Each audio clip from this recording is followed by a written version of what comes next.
What's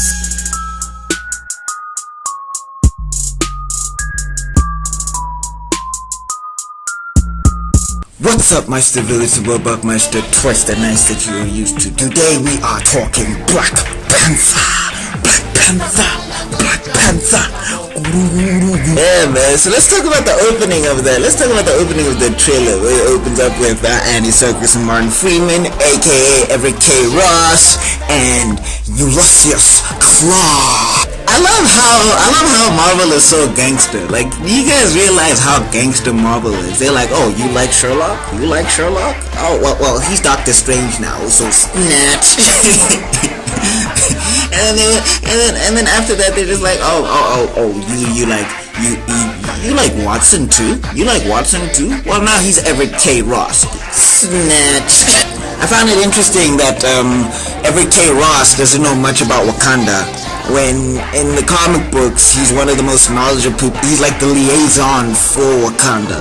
Like, he explains their military structure, he explains all of their resources to the American government and all of that stuff, and he explains how T'Challa and the Black Panther lineage is nothing to be messed with. Nothing to be messed with. Nothing at all. Chadwick Boseman, my nigga, Chadwick Boseman, my nigga, Chadwick Boseman, my nigga.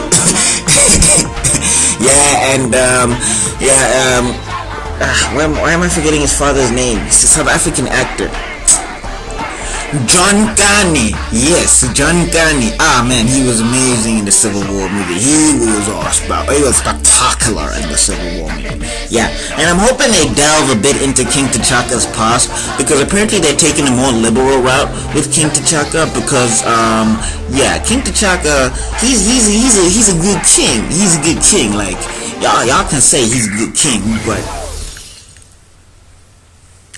yeah, there are times when he's not the best person, but that's because he was a king.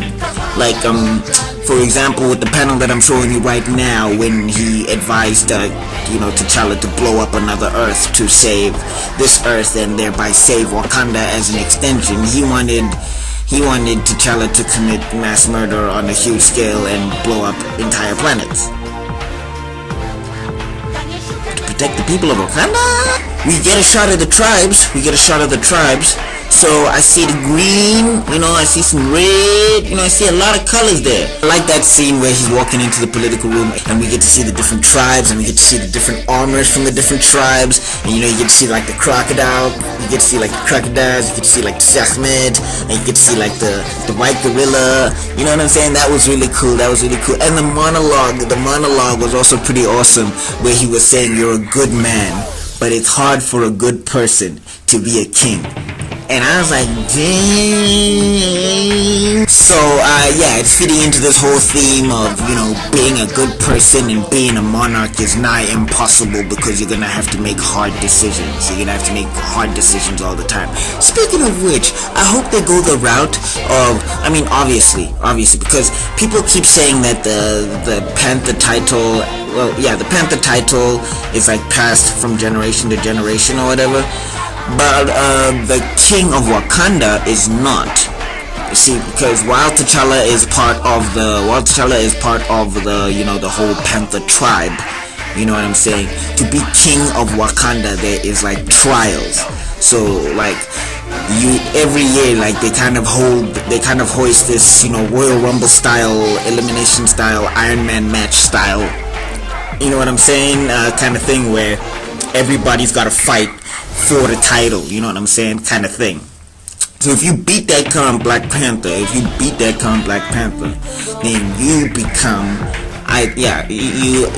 king. Yeah, you become king. You don't necessarily have to become the Black Panther, because the Black Panther is just a tribal thing. But Black Panther and king is usually they coincide together. And it's gonna be really interesting. I hope they do explore that angle. I hope they do take us through T'Challa's journey to becoming king. Even if it's like just a good 15 minutes, or even if it's like a sort of montage thing, as long as they execute it well, I hope they do take us through his whole thing of how he became king. Oh, I just can't wait to be king. Look at this man. Oh, I just can't wait to be king.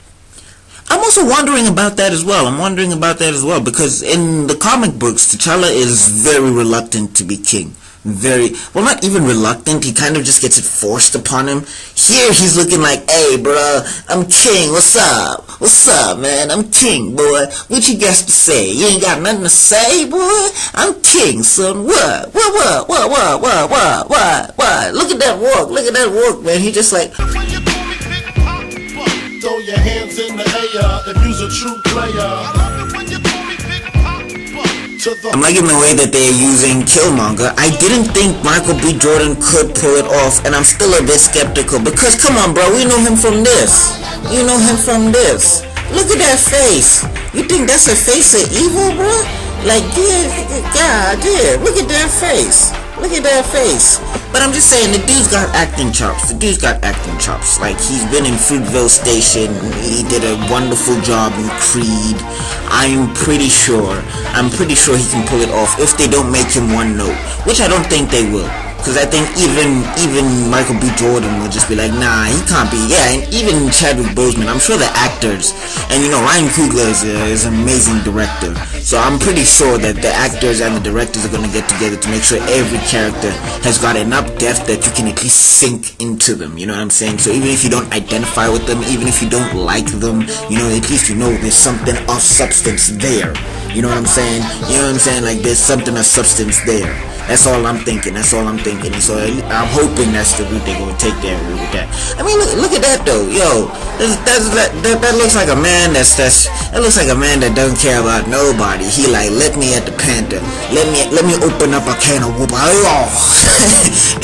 He just mean mugging everybody in the room.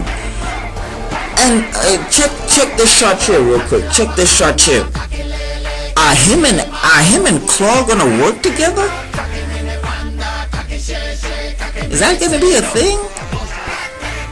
Because y'all see that he gets ready, he gets the gun, and then he shoots. So what I got from the trailer is that Ulysses Claw and Eric Killmonger might be working together. And now I'm just wondering, are they gonna have like another layer to this movie? Because I think that's where you could have a lot of the comedy, if you think about it, like a lot of the like satirical, kind of clever-ish, comedy, you know what I'm saying? Where Andy Serkis is like he's just being jackass the entire time. He's just poking fun at Eric Killmonger and his beef with the Panther, and he's just like, yeah, bro, you trying to sort something out. I'm just trying to get paid, boy. Yeah, man, I just wonder if they're gonna go that route. That would be an interesting dynamic to the movie. And it would, take out the whole need for having comedy and all of that stuff. You know what I'm saying? Lots of stuff that they can do with the political connotations of a man ruling a kingdom and all of that stuff. Alright? So yeah, we get a shot of Shuri. And does she look bad? I'm a boss ass bitch. Yeah, Shuri looks good, boy. Shuri looks good. And she look like she can throw it down. She look like if you ask her anything, she gonna be like, what? You wanna catch these Panther hands, boy? You wanna catch these Panther gauntlets, boy? Yeah, man, I wonder how that's gonna be, because also in the comic book she was more technologically heavy. She used a lot more technology than T'Challa. I wonder. I mean, I don't know, there's instances where T'Challa uses a lot of technology, but for the most part he was using his physical prowess. But she tricked herself out, especially when she went head to head with Namor. Yeah, she went head to head with Namor, boy. So let's talk cast quickly, and I want to quickly talk about Lupita Nyong'o, and she's apparently playing Nakia. I don't know, this might be a stretch, but I wonder if they're gonna take her that route that Nakia actually went. Because Nakia, eventually becomes the character Malice Well, in, volume 3 of Black Panther, because, continuity with Black Panther was just like up, down, he was dead, yeah. Because, to be honest, a lot of people weren't paying attention to Black Panther, and I don't know why, because the stories were so good, and it was a good long time before we actually got any other we had to wait till Civil War to actually get more Black Panther comics. We had to wait till Civil War. But anyway, I wonder if they're gonna go that entire route, or if they're actually gonna make her a genuine love interest, because, little backstory for ya. The character Nakia actually becomes infatuated with the king, because, she grows up, under his command as one of the Dora Milaje, and she, openly fantasizes about marrying the dude, and all of that stuff, and she wants to marry him, blah, blah, blah, blah, blah, blah, blah, blah, blah. And her sister, one of the other Dora Milaje is like, you can't do that. He's only doing this thing to keep the peace, because he wants every one of the culture to have their hand in the kingdom, so that everybody can feel equal. He's not doing this because he wants to marry one of us, At the time, he was interested in a chick called Monica Lynn, who I wonder will she show up in the movie? Will she show up in the movie? Will she show up in the movie?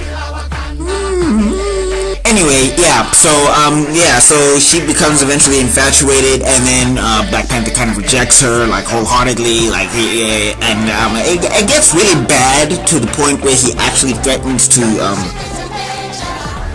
for those of you that think Black Panther is an all goody two-shoes, all eat-your-Wheaties kind of superhero, you might want to close your ears for this one. Whether he was gonna follow through with this or not is another story, but he kind of threatens to, kill her village if she doesn't give him the antidote, because while she went crazy, she was poisoning people, so he was trying to get the antidote from this woman, so he was just gonna be like, yeah, you don't give it to me, I'm gonna kill your village.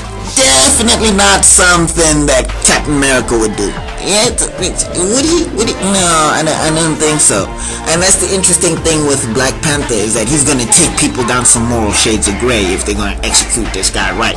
Because, Black Panther, love the character, but sometimes he be doing things and they'll be like, whoa, man, hey, hey. If they do that in the movie, though, I'm gonna be like, okay, they got him right. So I'm just wondering if they're gonna take that route, because then there you go, you have another villain, you have another sequel. And on top of that, he's like two minorities wrapped into one. You can't lose with that one. I'm just saying, she was black and a woman. Y'all will blow DC out of the water. We also catch a glimpse of Eric Killmonger, you know what I'm saying, and T'Challa. I wonder if that's the battle for the throne. I'm really interested to see if that's the battle for the throne, because, and for those of you that think that T'Challa is invincible and, he's not human and what, Eric Killmonger, I don't know if they're going to represent him like this in the movie, but Eric Killmonger, the comic books, T'Challa has barely beaten this man. Barely. Yeah, I don't care what any other Black Panther fan says. T'Challa won this fight. He won it. He won the fight. The fight was won. The fight was won. You know what I'm saying? The fight was won. Okay? He won that fight. He won it. It's just that Eric K. Roston came out of nowhere and surprised the man, and then what happened? Eric Killmonger took advantage. Yeah, but I'm just saying he won that fight. He won that fight. He won that. Shut up. He won that fight. Anyway, I'm just saying that Eric Killmonger is nothing to be messed with. And Michael B. Jordan got in shape. Creed helped him along. You know what I'm saying? He may not have the height or the imposing force. Although I wonder if they were gonna do it like Bane style. Maybe could they do it like that? I think they should do it like that. But if they don't do it like that, that's fine. I'm just saying Michael B. Jordan does have an imposing physique at the end of the day, so I think it could work out fine. But anyway, I'm just thinking about this now. Is that the battle for the crown? Is it because you can't also challenge Black Panther on like tribal grounds to a battle for the throne? You guys don't understand how amazing the Black Panther is. You know what I'm saying? You guys do not understand how awesome this character is, alright? Cause he has to constantly prove that he is worthy of this title. He don't get to sit around. No, if somebody feels like they can do a better job, they can walk up to this man and say, hey, I want to battle for the throne. And he can't be like, I'm Black Panther. What you mean you want to battle for the throne? I'm Black Panther, man. Go down there. He's got to be like, alright, you want to fight?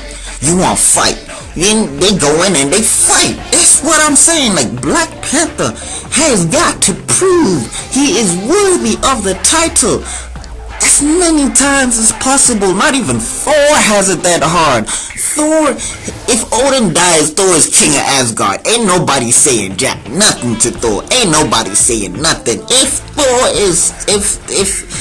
Odin dies, if Odin kicks the bucket, Thor's king. Thor's king of Asgard. End of story. Thor is king. It's like there is no, he of course you gotta fight. I mean, of course you gotta prove, but I'm saying, he automatically inherits that title. Whereas T'Challa gotta fight. He literally gotta take on all comers. So I just wonder if they're gonna be doing that whole thing. And is it gonna be like how is Eric Killmonger gonna call on Sekhmet to, you know, say that I invoke the right to run this thing over here and all of that stuff? Is that what it's gonna be about? Because that's gonna be real interesting. Yes, to all of those people who assumed that was the heart-shaped herb thing that they were doing, you know what I'm saying, when they prepare the heart-shaped herb for him to eat it so he can become the Black Panther. Yes, that is the ritual. So yeah, that's actually really cool to see. I'm just like, if that's Zuri now? Zuri's gonna be a shaman? I mean, hey, I don't have any problem with it, but I was a fan of this Zuri. Like, yeah, again from Volume 3, Christopher Priest, where he's like the Panther's bodyguard or whatever. Not that the Panther needs a bodyguard, but Zuri is not to be messed with. Zuri went head to head with Thor, man. But it is what it is, and I'm probably just gonna accept everything about this movie. Like, this movie is just gonna be an automatic win for me. Like it's just gonna blow anything out of the water for me, this movie. So, and I'm being biased. I am being biased, so I don't care. Call me biased, cause I am, nigga. I am. Yeah, man. Let's get into that last shot. No. Let's talk about that shot with the Dora Milaje. Yeah, we forgot to talk about the Dora Milaje. The Dora Milaje is looking yes, the Dora Milaje. Like that scene with the stick where she hitting the guy with the stick. Yeah, man. Them is some powerful women. This movie is knocking at least 2 points of diversity out the way, bruh. Cause the Dora Milaje, bruh, is some bad women. That's some bad women right there. They some bad women right there. Like, you don't touch the Dora Milaje, bruh. The Dora Milaje, they'll kill you, boy. Yeah, man. And you know what I'm saying? Like it's really good to see the Dora Milaje there. I wonder, yeah, because he has like a whole legion, and that's his force of protection. Like, he's got Wakandan warriors, right? Like, he's got like the army, and I wonder if they're gonna do the Hote Zerats. I forget how you say it, but it's like this whole legion of guys who look like the White Panther, and the whole background on that. They're probably not gonna do it in the movie because it kind of got written out of continuity. But I thought it was a really cool story, and I hoped that they would keep it, but you know, and it would make for a really interesting bad guy. Yeah, like Ryan Coogler, if you're doing number 2, my friend, pick between White Wolf or Malice. I'm leaning more towards White Wolf because yeah, he is he is a white dude, but he kind of crash landed in Wakanda Tarzan style, and he got picked up and whatever, and then he had this whole rapport with Black Panther's mom, who was from, you know, South Africa, because Black Panther's original mom died, and yeah, and King T'Chaka looked after this little white boy and took care of him and made sure this little white boy was all good and stuff and taught him the ways of Wakanda. And then this guy thought, hey man, I could be king. I could be king. And you know what I'm saying? And he starts engaging in all of these like really horrible activities. Like the dude starts doing assassinations and torture sessions, and he does a whole bunch of stuff. And T'Challa just like, nah, we do not tolerate that sort of behavior here. Get your ass out of here. Get your ass out of here. Yeah, so I'm just saying that would be an interesting sequel, an interesting political thriller / sequel, because it wouldn't even be about somebody invading Wakanda. It would be somebody invading T'Challa's personal life and questioning everything he believes in. But again, this is just a fan thing. He practically got written out of continuity. They just kept the fact that there was, you know, the Dogs of War. They just kept the fact that there was the Dogs of War. But yeah, I was hoping that they're gonna include that sort of angle.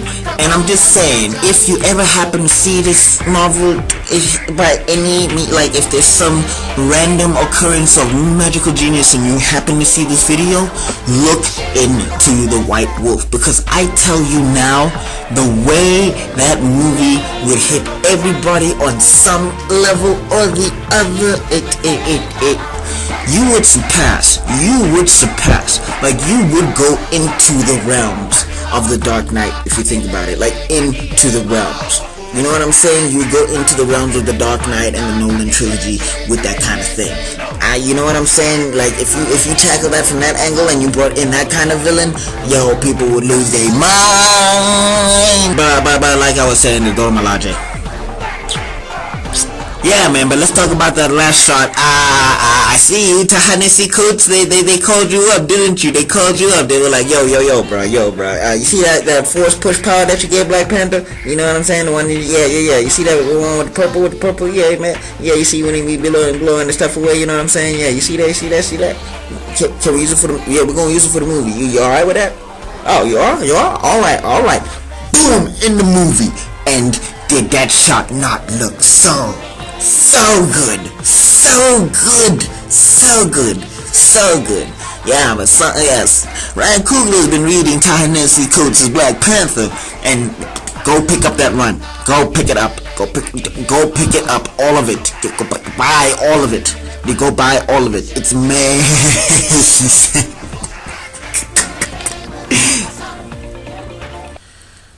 Yeah, man, I just had to talk about this trailer. I didn't even really break anything down. I was just putting in like a bit of a comic book fan perspective and all of that stuff, because I've been a Black Panther fan for years. I was a Black Panther fan when I was 12, bruh. I've been reading about Black Panther up until now. Every volume from Jungle Action to volume 6 of Black Panther, from Shuri to all of them, from Christopher Priest to Reggie Hudlin, from Jack Kirby and Stan Lee's to, you know what I'm saying, to now to Ta-Nehisi Coates. I used to even just pick up some Avengers comic books just because he was in there, and it used to make me mad that he wasn't in there more. Like Captain America, I used to read only the issues that had Black Panther simply so I could get more Black Panther. Like, this is how much I've been reading with Black Panther, bruh. Like, y'all don't even understand. Yeah, man. But I just wonder, I wonder how they're gonna do his tech now. Because are they just gonna stick to the suit? I hope not. Because Black Panther's actually got quite a few gadgets that would be really cool to see on the big screen. Besides, like that force push that we saw from from that last shot of the trailer, that force push.